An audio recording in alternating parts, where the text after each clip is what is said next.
Johnny మాస్టర్కి complaint చేసిన బాధితురాలకి మధ్య గొడవ ఎందుకు వచ్చిందనేది మీకు ఏమైనా ఐడియా ఉందా? అదే అంటున్నానండి, ఇప్పుడు నా ప్లేట్లో వచ్చి అన్నం తింటానంటే నేను ఒక ముద్ద పెడతాను.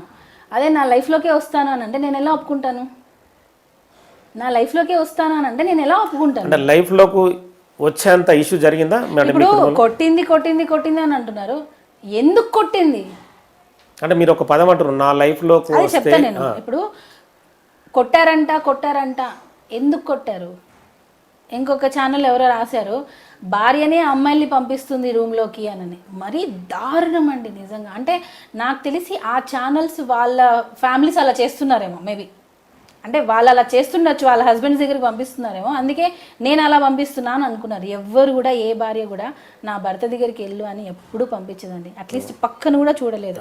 అలాంటి సిచ్యువేషన్లోనే తను నా భర్త దగ్గరికి దగ్గరగా తను రావడానికి ప్రయత్నిస్తుంది, దగ్గరగా రావాలనుకుంటుంది, నా లైఫ్లోకి రావాలనుకుంటుంది, నన్ను నా పిల్లల్ని దూరం చేయాలనుకుంటుంది. కాబట్టే నేను ఆ అమ్మాయిని కొట్టడానికి వెళ్ళాను. ఇది నిజం. అంతేకాని ఇంట్లో జరిగిందా ఈ గొడవ? బయట ఇంటిలోనే జరిగింది. ఎందుకంటే మనం ఎక్కడో జరిగింది ఇదంతా కాదు, ఉన్న నిజం ఇంటిలోనే జరిగింది. ఆ అమ్మాయి మా ఇంటికి చాలాసార్లు వచ్చేది, మేము చాలాసార్లు వెళ్ళే వాళ్ళం, క్యాజువల్గా మాట్లాడుకునే వాళ్ళం. ఆ అమ్మాయి ఏంటంటే ఒక అడ్వాంటేజ్ ఏంటంటే అసిస్టెంట్ కొరియోగ్రాఫర్ అంటే మాస్టర్కి హీరోస్కి దగ్గరగా పనిచేస్తుంది. సో తనకి ఆ లైఫ్, ఆ లగ్జరియస్ లైఫ్, ఆ కార్లు, ఆ రెస్పెక్ట్, అంటే మాస్టర్కి ఇచ్చే రెస్పెక్టే ఈ అమ్మాయికి ఇచ్చేవాళ్ళు. ఎందుకంటే అసిస్టెంట్ లైఫ్ బాగా ఇది ఒక రకంగా హనీ ట్రాప్ అంటారు కదా, మీరు దీన్ని హైలైట్ చేయండి. ఇలాంటి ఫ్యామిలీస్ కూడా ఉన్నాయి.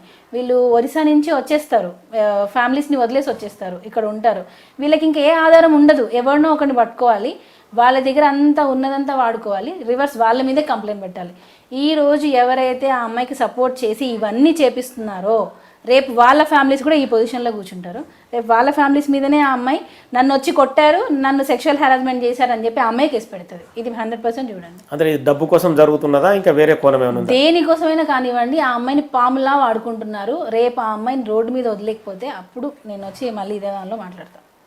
అంటే ఇందులో బలేదవరు చివరిగా ఆ అమ్మాయే, 100% ఆ అమ్మాయే. నేను మా హస్బెండ్తో రోడ్డు మీదైనా నేను బతకడానికి రెడీ. నేను పచ్చడి మెతుకులైనా తింటా, నాకేం బిర్యానీ కావాలి, నాకు పెద్ద బంగ్లా కావాలి, నాకు ఇది లేదు లైఫ్. నాకు పెళ్ళి చేసుకొని నేను మాస్టర్ వచ్చేటప్పుడు ₹1 కూడా లేదు మాస్టర్ దగ్గర. సో నేను ఆ లైఫ్ నుంచి అన్నీ ఉండే లైఫ్ వరకు వచ్చా. సో నేను అన్ని ఫేసెస్ చూసా. అంత ఈజీగా ఆ కెరియర్ని డిస్టర్బ్ చేస్తాను అని అంటే నేను ఊరుకోను. ఎంతకాలం నుంచి ఆ బాధితురాలు వెంటబడుతుంది? అంటే పెళ్లి చేసుకోవాలనే ఆలోచన మీరు చెప్పారు, వచ్చిన ఒక 2 years తర్వాత నుంచి నాకు తెలిసి, నాకు నా నోటీస్కి వచ్చి ఒక 2 years తర్వాత. ఇప్పుడు అమ్మాయిని సంధాయించడం కానీ, అమ్మాయికి చెప్పడం కానీ, కౌన్సిలింగ్ ఇవ్వడం కానీ, ఇంటికి పిలిచి అమ్మ నీ ప్రాబ్లం ఏంటి, ఎందుకు ఇలా బిహేవ్ చేస్తున్నావు ఏంటి అని అంటే, అలా ఏం లేదు, భాబీ భాబీ అని పిలుస్తుంది, నన్ను భాబీ అని పిలుస్తుంది, భయ్యా అని పిలుస్తుంది తనని. సో నేను ఎలా అమ్మాయిని అనుమానిస్తాను చెప్పండి? ఇప్పుడు నేను మిమ్మల్ని అన్నయ్య అని పిలుస్తాను,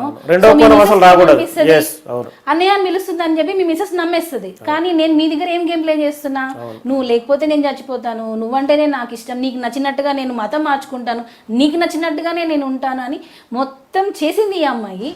ఈరోజు ఏదో నీకేదో చిన్న విషయం నచ్చకపోవడం వల్ల ఇదంతా మొత్తం తనే చేశాడు అని చెప్పి చేయడం అనేది చాలా దారుణం. ఇప్పుడు మీకు కోర్టులో కావాల్సినవి ఏంటివి? ఆధారాలు. అవి నిజమైనప్పుడు మనం బాధపడాలి. అవన్నీ అబద్ధాలే. 16 ఏళ్ల నుంచి సెక్ష చేస్తున్నారు అనేది ఫేక్, అది కంప్లీట్గా రాంగ్. ఎవరైనా కూడా ఇప్పుడు నేను రాగానే మీరు నమ్మి చేసేసి బలాత్కారం చేయరండి. ఒకవేళ నిజంగా చేయాలంటే కూడా టైం పడుతుంది.